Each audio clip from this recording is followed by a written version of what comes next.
네, 좋은 아침입니다. 기도드리겠습니다. 하나님 아버지 감사합니다. 저희들을 사랑하여 주셔서 오늘도 새 아침에 눈을 뜨게 하시고 첫 시간을 주님 앞에 올려드리게 하시오니 감사합니다. 가정을 향한 주님의 거룩하고 아름다운 설계 저희들이 배워나가면서 참으로 이것을 가정 가운데 잘 지켜 순종함으로써 성령의 충만함을 입어 이 모든 하나님의 거룩한 계획에 따라 살아감으로써 믿음으로 승리하게 하시고 가족의 구원을 온전히 이루며 하나님께 쓰임받는 삶이 되게 하여 주시옵소서. 감사하며 예수님의 이름으로 기도합니다. 아멘. 네, 오늘은 2월 20일 금요일 남편을 향한 주님의 설계 첫 번째 말씀 전하도록 하겠습니다. 자, 먼저 에베소서 5장 25절부터 28절까지의 말씀 읽겠습니다. 에베소서 5장 25절부터 28절. 남편 됐니 여러분, 아내를 사랑하기를 그리스도께서 교회를 사랑하셔서 교회를 위하여 자신을 내주심같이 하십시오. 그리스도께서 그렇게 하신 것은 교회를 물로 씻고 말씀으로 깨끗하게 하여서 거룩하게 하시려는 것이며 티나 주름이나 또 그와 같은 것들이 없이 아름다운 모습으로 교회를 자기 앞에 내세우시려는 것이며 교회를 거룩하고 흠이 없게 하시려는 것입니다. 이와 같이 남편도 아내를 자기 몸과 같이 사랑해야 합니다. 자기 아내를 사랑하는 것은 곧 자기를 사랑하는 것입니다. 아멘. 보통 사람들은 사랑에 빠진 상태, 로맨스가 가득 차 있는 상태가 훌륭한 결혼을 보장한다고 믿습니다. 서로 사랑만 한다면 규칙은 필요 없고 로맨스에 행복감만 있다면 충분하다고 말이죠. 하지만 그 행복감을 정의하기란 정말 어렵습니다. 어떤 사람들은요, 결혼하기 전에 10페이지도 넘는 계약서를 서로 쓰는 경우도 있습니다. 서로에게 불편을 안기지 않고 나름대로 끝까지 로맨스의 감정을 유지하기 위해서 고안한 방법이라고 볼 수 있습니다. 하지만 그게 잘 통할까요? 그 계약서 내용을 기억하지도 못할 겁니다. 이 사랑의 감정을 영원히 지속시키는 방법을 혹시 여기 계신 분 중에 누가 좀 알면 저 좀 가르쳐 주세요. 네. 90%가 넘는 사람들은 결혼을 하고 싶어 합니다. 그리고 실제로 결혼을 합니다. 하지만 그 중에 절반 가까운 사람들은 결혼 생활을 유지하지 못합니다. 그런데 그것은 놀라운 일이 아닙니다. 어쩌면 우리 인간의 죄성을 생각할 때 지극히 당연한 현상입니다. 잠시 디모데후서 3장 1절을 보겠습니다. 거기서 우리는 결혼 생활을 유지하는 것이 왜 그렇게 어려운지 적어도 부분적으로는 알 수 있습니다. 디모데후서 3장 1절부터 4절 제가 읽어드립니다. 그대는 이것을 알아두십시오. 말세에 어려운 때가 올 것입니다. 사람들은 자기를 사랑하며 돈을 사랑하며 뽐내며 교만하며 하나님을 모독하며 부모에게 순종하지 아니하며 감사할 줄 모르며 불경스러우며 무정하며 원한을 풀지 아니하며 비방하며 절제가 없으며 난폭하며 선을 좋아하지 아니하며 배신하며 무모하며 자만하며 하나님보다 쾌락을 더 사랑하며. 자, 여기 1절 보시면은 말세에 어려운 때가 온다고 그랬습니다. 사람들은 자기를 사랑하고 돈을 사랑하고 뽐내고 교만하고 하나님을 모독한다 그랬습니다. 사실 말세는 2000년 전 예수님께서 이 땅에 오셨을 때 이미 시작된 것이거든요. 구약 성경의 예언대로 하면은 메시아가 오는 때가 바로 말세의 시작입니다. 우리는 그 말세의 마지막에 살고 있습니다. 말세에 사는 사람들의 부패한 마음과 도덕성을 성경은 이렇게 묘사한 것이죠. 자, 이 1절 말씀만 봐도 우리는 왜 결혼 생활을 유지하는 것이 그렇게 어려운지 이해할 수 있습니다. 상대 배우자보다 자기를 더 사랑하고 돈을 더 사랑하며 뽐내며 교만한 사람들이라면 그 어떤 지속적인 관계도 유지하기 어려울 것입니다. 그렇지 않습니까?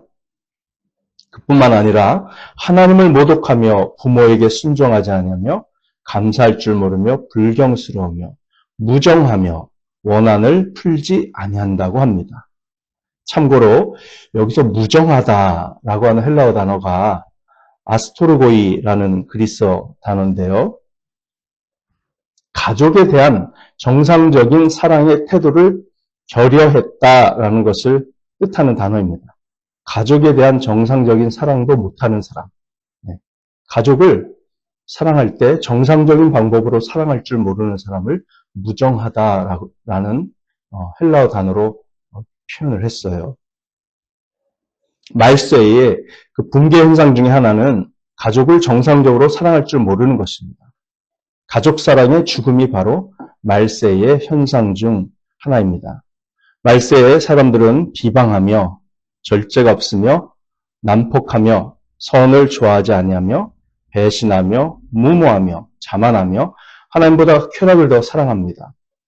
사람들은 대부분 정상적인 가족 사랑을 할 줄 모르고 자기 사랑과 자기 충족에만 몰두하게 되어 있다는 것입니다. 우리는 질문을 던집니다. 지난 2000년 동안 사람들은 이러한 모습으로 살아왔습니다. 이런 말세에 이기적이고 또 정상적인 가족 사랑을 할 줄 모르고 난폭하고 배신하며 자기만을 사랑하고 쾌락을 사랑하는 사람들이 만들어내는 사고 방식에 의해 둘러싸여 있을 때 과연 건강하고 정상적인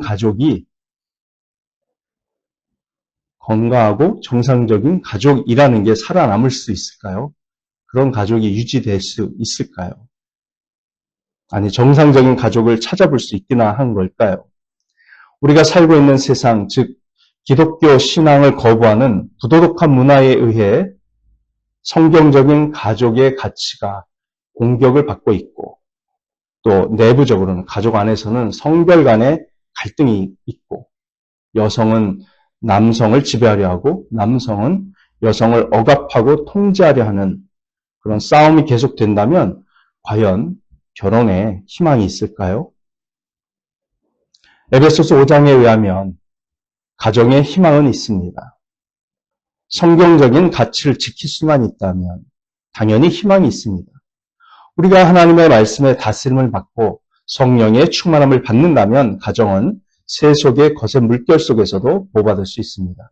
가정은 지켜내야 할 만한 충분한 가치가 있습니다. 왜 그럴까요? 인간으로서 살아가야 할 거의 모든 것을 우리는 가족 안에서 배우기 때문입니다.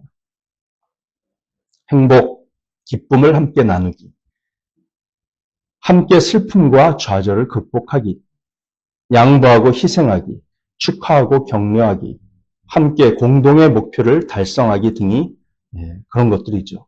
우리가 성령 충만하여 항상 마음속에 찬양의 기쁨이 있고 모든 일에 대해 하나님께 대한 감사가 넘치고 그리스도를 경외하는 마음으로 서로 복종하려 하고 아내와 남편과 자녀와 부모에게 주신 하나님의 거룩한 뜻과 설계에 맞게 순종한다면 가족은 희망이 있습니다. 반드시 행복해질 수 있습니다. 우리는 지난 며칠 동안 아내의 역할에 대해 하나님께서 아내에게 주신 설계에 대해 깊이 살펴봤습니다. 이제 남편의 역할, 남편에게 주신 하나님의 설계를 자세히 살펴볼 차례입니다. 아내의 머리는 남편입니다. 하나님께서 설계하시고 원하시는 대로 아내는 남편에게 순복해야 합니다. 순종의 방식은 주님께 하듯 해야 합니다. 순종의 동기는 하나님이 남편을 아내의 머리로 삼으신 창조 질서의 설계 때문입니다. 순종의 본보기는 교회가 그리스도께 순복하는 방식입니다. 그리고 그 순종의 범위는 모든 일에 대해서입니다. 이것이 하나님의 설계도입니다. 그 역할이 여자 성도들에게 기쁨으로 받아들여질 때 결혼은 하나님의 설계대로 거룩하고 아름답고 행복하게 성취될 수 있습니다. 그러면 남편은 어떻게 해야 될까요? 에베소서 5장 25절부터 28절 내용을 보면 남편에게 주어진 설계는 사랑입니다. 내어줌, 사랑. 25절에 보면 그리스도께서 자신을 내주심 같이 아내를 사랑하십시오라고 명령하고 있습니다. 네. 그리고 27절, 28절 이렇게 보면 자기 몸을 사랑하듯이, 즉 자기 몸을 돌보듯이 아내를 사랑하라. 그리고 아내를 이런저런 그 흠이나 잘못된 것으로부터 지키고 보호하라. 티나 주름 그런 것들이 없이 아름다운 모습으로 내면의 아름다움, 또 외적인 건강, 이 모든 것들, 또 감정적인 건강 이런 것들이 유지될 수 있도록 돌보라는 그런 명령을 주고 있습니다. 자, 25절의 분명한 원칙, 그것은 남편의 책임이 아내를 사랑하는 것이라는 겁니다. 아내를 지배하라고 하지 않습니다. 남편은 이미 그런 지배적 성향이 있지 않습니까? 그런데 아내를 지배하고 통제하고 명령하려는 그런 경향, 그런 것을 자신이 아내의 머리라고 하는 그 이유를 오해해서 더욱더 그런 성향을 강화시킨다면 잘못된 것이죠. 죄로 인한 저주가 인간을 그런 상태로, 남자를 그런 상태로 만듭니다. 자, 그러나 여기서는 남편이 아내를 사랑하라고 명령하고 있습니다. 아내는 남편에게 순복하고 남편은 아내에게 사랑을 표현해야 합니다. 이러한 남편의 사랑과 남편의 머리됨의 권위를 한마디로 말한다면 돌봄의 리더십입니다. 돌봄의 리더십. 남편은 여자의 머리이고 리더입니다. 고린도전서 11장 이 말하듯이 하나님이 그리스도의 머리이시고 그리스도가 남자의 머리이신 것처럼 남자는 여자 위에 있습니다. 베드로전서 3장 5절 6절에 의하면 아내는 남편을 주인이라고 불러야 합니다. 그것이 성경의 가르침입니다. 나의 주인은 내 남편 이렇게. 그래서 일본어에서도 참 재밌는 것이 남편을 부를 때 고슈진 부르잖아요. 나의 주인 이렇게 부르잖아요. 사도 베드로가 베드로전서 3장 7절에서 말하듯 남편은 아내와 마찬가지로 깨지기 쉬운 그릇이긴 합니다. 하지만 남편은 아내보다는 더 강한 그릇입니다. 주인으로서 그 아내를 돌보아야 할 책임을 잘 감당하도록 하나님께서는 남편에게 더 강한 육체를 주셨어요.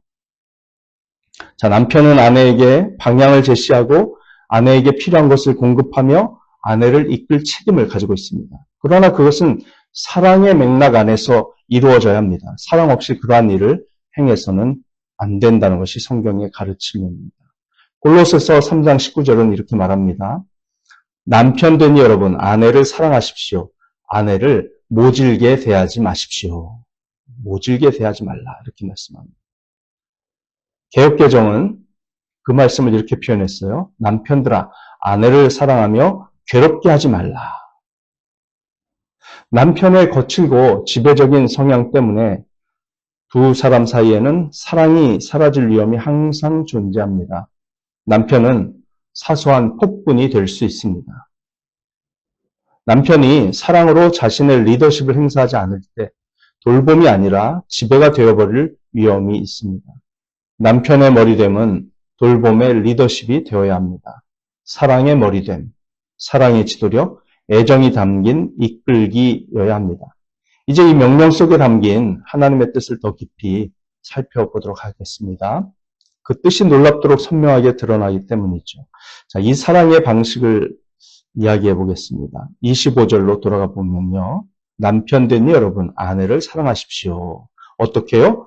그리스도께서 교회를 사랑하셔서 교회를 위하여 자신을 내주심 같이 하십시오. 매우 분명합니다.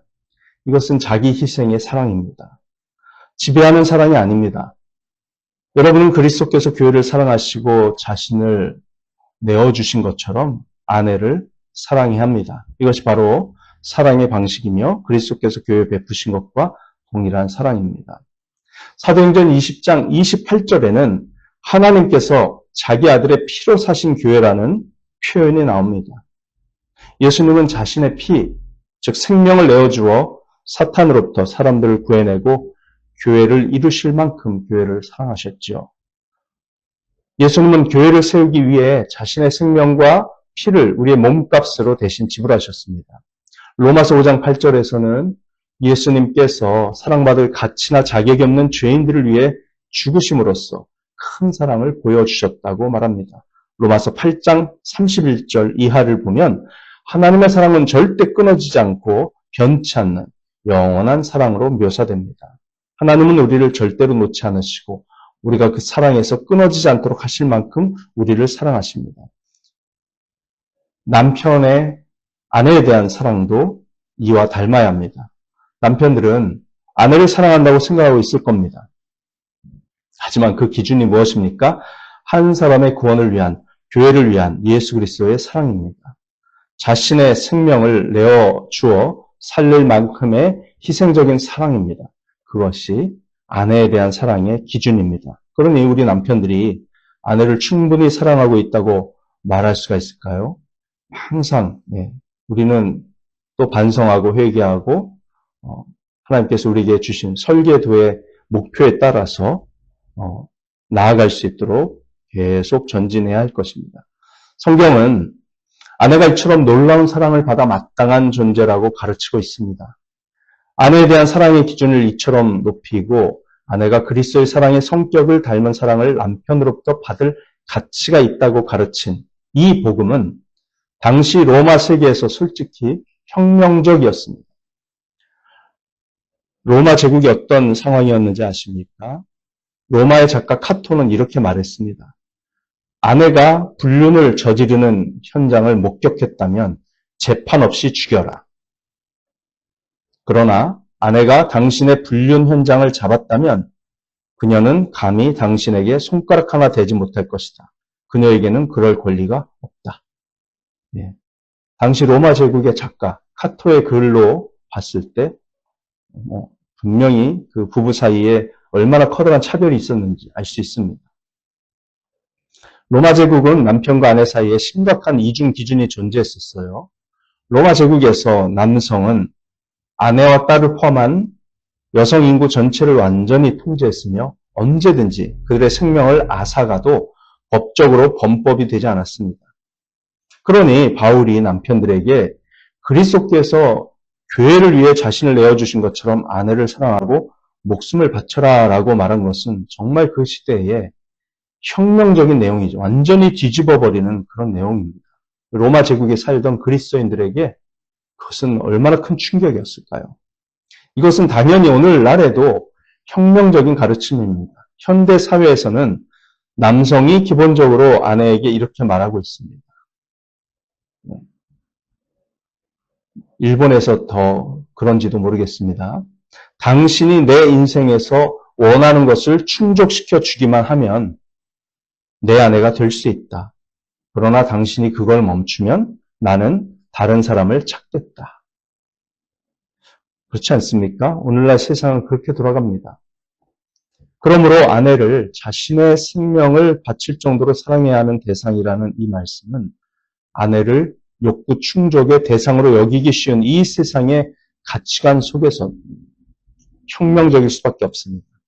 이 하나님의 말씀은 당시에도 충격적이었고 지금도 충격적입니다. 그 당시 문화에서 여성은 오늘날과는 비교할 수 없이 낮은 가치로 취급되었죠. 인간 이하로 취급되었습니다.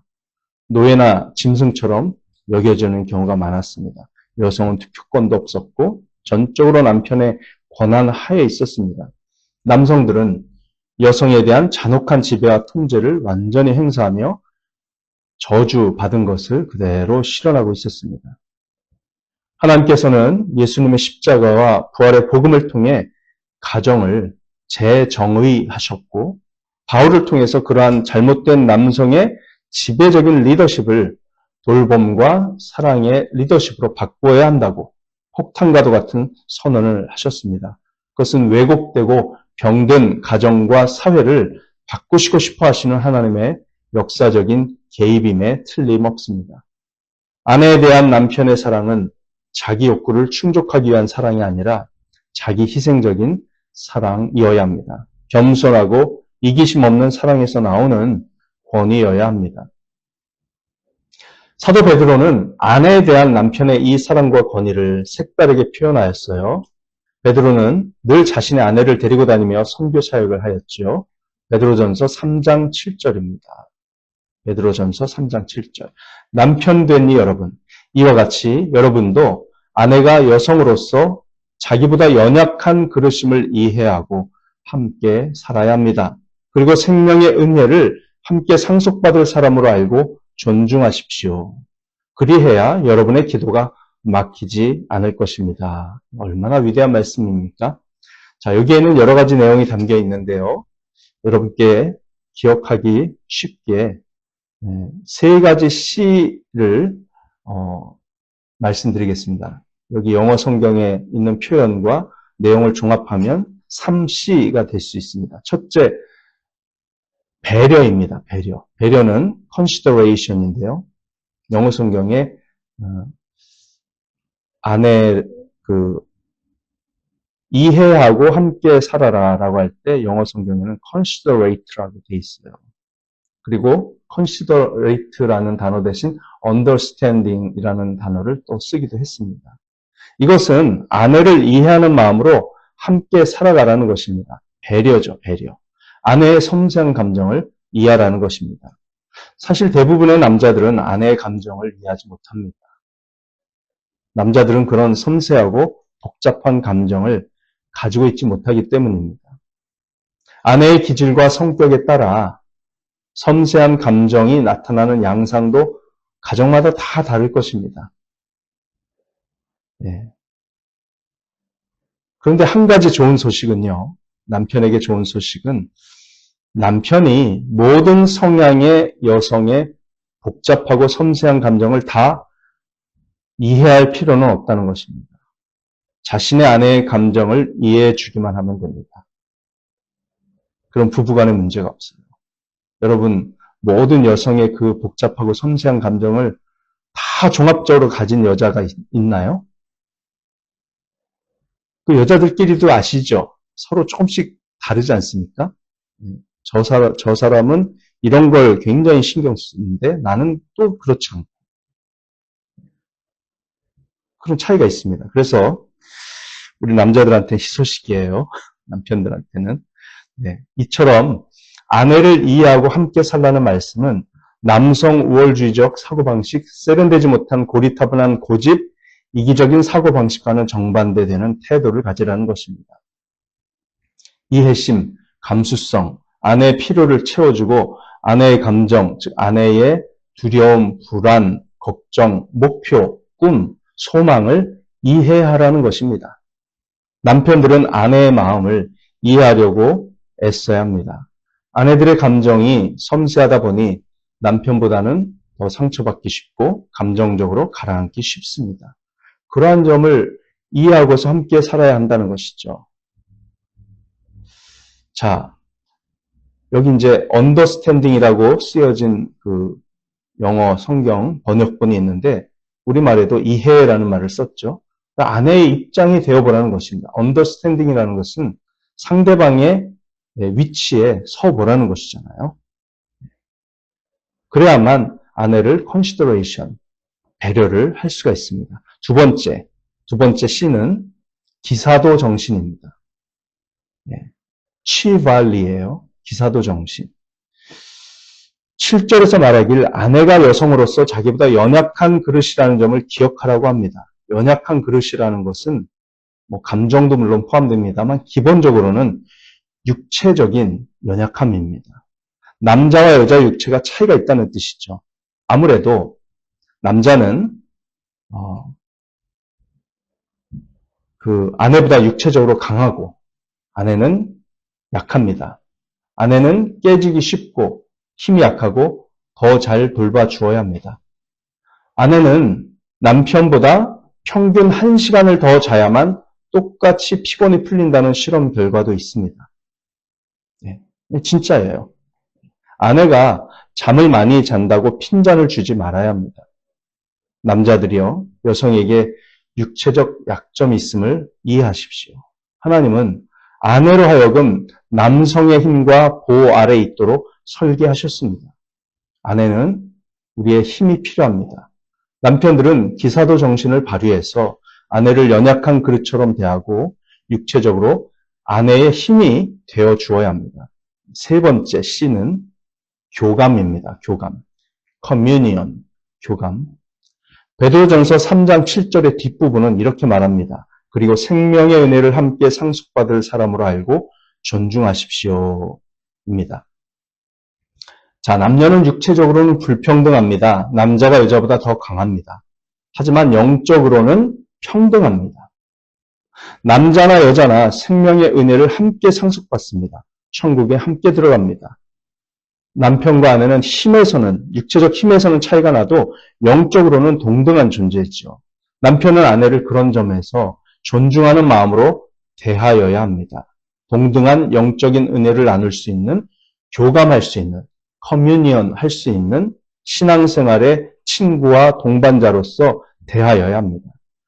아내가 힘이 약하다고 해서 영적인 면에서도 약하다고 생각하면 안 됩니다. 그리스도인 남편은 그리스도인 아내를 대할 때 동등한 위치에서 함께 교감할 수 있는 상대로서 존중해야만 합니다. 남편 된 여러분, 우리가 하나님께서 원하시는 남편이 되려면 첫째, 우리는 아내를 이해해야 합니다. 그들의 필요와 감정과 갈망과 소망을 이해해야 합니다. 우리는 육체적인 힘, 감정적인 힘, 의지적인 힘 등 모든 것을 다해서 아내들을 돕고 보살피며 그들과 함께 살아가야 합니다. 그리고 영적으로 동등한 교감의 대상으로 대해야 합니다. 우리는 이런 방식으로 아내를 사랑해야 합니다. 그리고 아내를 사랑할 때의 기준은 바로 예수 그리스도이십니다. 예수님께서 사랑하신 방식을 따라가려고 하나님의 은혜를 구해야 합니다. 아내를 사랑하는 것은 하나님의 명령입니다. 이제 저는 그녀를 더 이상 사랑하지 않습니다. 아니, 사랑하지 못하겠어요. 라고 우리는 말할 수 없습니다. 아내를 사랑하지 않는다고 말할 때 그것은 죄를 짓고 있다는 고백과 다를 바 없습니다. 어떤 사람은 말하겠죠. 잠깐만요. 당신은 그녀하고 살아본 적이 없잖아요. 그녀가 저를 어떻게 대했는지 당신은 모르시잖아요. 네. 그러나 그건 문제가 아닙니다. 그리스도께서는 죄인들이 당신을 미워할 때도 그들을 사랑하셨고 그들을 위해서 죽으셨습니다. 맞죠? 그것이 봉복이요 기준입니다.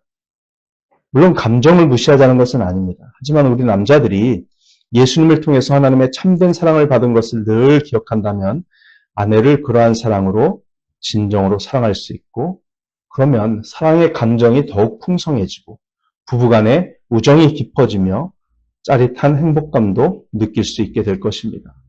하나님의 말씀에 순종하는 삶은 놀라운 결과를 가져옵니다. 자, 다음 주에 우리가 이처럼 희생적인 사랑으로 어떻게 아내를 사랑해야 하는지 더 깊이 들어가도록 하겠습니다. 기도하십니다. 은혜가 풍성하신 하나님, 감사합니다. 우리 교회에 나이가 많은 남자든 젊은 남자든 남편들은 이렇게 아내를 사랑해야 한다는 것을 가르쳐 주셔서 감사합니다. 저희들이 참으로 하나님의 설계대로 아내를 사랑하는 법을 잘 익혀서 성령의 충만함으로 그러한 사랑을 실천하고 돌봄의 리더십으로 가정을 하나님께서 기뻐하시는 거룩한 가정, 행복한 가정으로 세워갈 수 있도록 인도하여 주시옵소서. 감사하며 예수님의 이름으로 기도합니다. 아멘. 자, 사랑하고 축복합니다. 오늘도 복된 하루 되시고 기도로 승리하겠습니다.